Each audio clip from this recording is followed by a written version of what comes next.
फटाक 30 सेकंड में हर खबर डाउनलोड कीजिए तक ऐप।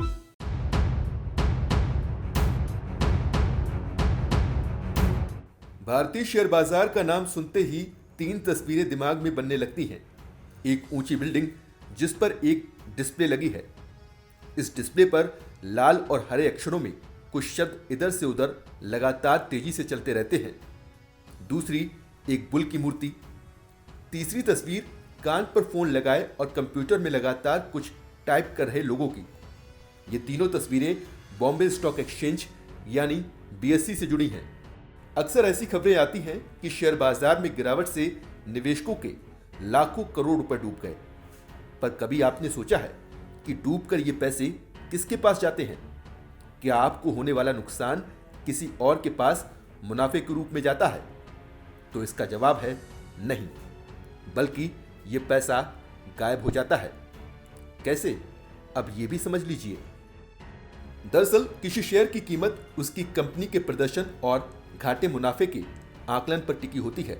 अगर निवेशकों और बाजार के जानकारों को लगता है कि भविष्य में कोई कंपनी बेहतर प्रदर्शन कर सकती है, तो उसके शेयरों की खरीदारी में तेजी आ जाती है और बाजार में उसकी मांग भी बढ़ने लगती है।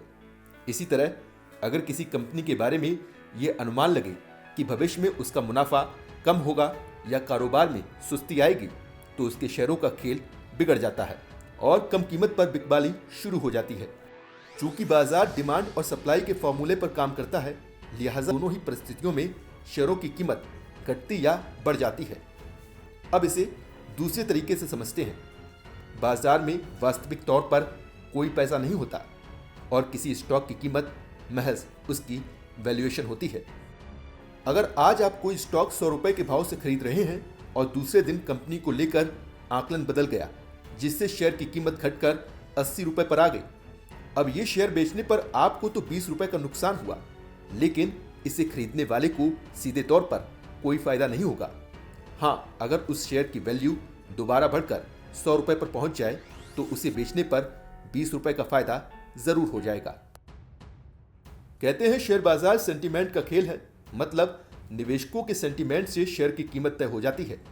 उदाहरण के लिए, अगर किसी कंपनी ने कैंसर की दवा बनाने का पेटेंट हासिल कर लिया, तो निवेशकों को लगता है कि भविष्य में उसका कारोबार और कमाई भी जरूर बढ़ेगी। बस इसी धारणा के बूते वो कंपनी के शेयर खरीदने लगता है। बाजार में उसकी मांग बढ़ते ही कीमतों में तेजी आनी शुरू हो जाती है। यानी कंपनी के बारे में एक धारणा ने उसके वैल्यूएशन को अचानक बढ़ा दिया।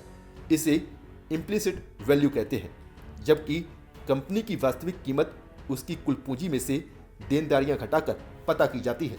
इसे एक्सप्लिसिट वैल्यू कहा जाता है। सेंसेक्स और निफ्टी गिरने का मतलब ये नहीं है कि सारी कंपनियां घाटे में जा रही हैं या सबका पैसा डूब रहा है। सेंसेक्स 30 बड़ी कंपनियों और निफ्टी 50 बड़ी कंपनियों से तय होता है। इसीलिए कई बार सेंसेक्स और निफ्टी में गिरावट के बावजूद कई छोटी कंपनियां अच्छा परफॉर्म करती रहती हैं। बाजार में जारी गिरावट की वजह से पिछले 7 कारोबारी दिनों में निवेशकों ने 17,23,000 करोड़ रुपए गंवा दिए। मतलब यह है कि यह पैसा किसी की जेब में जाने की बजाय कंपनियों की वैल्यूएशन घटने से हवा में गायब हो गया।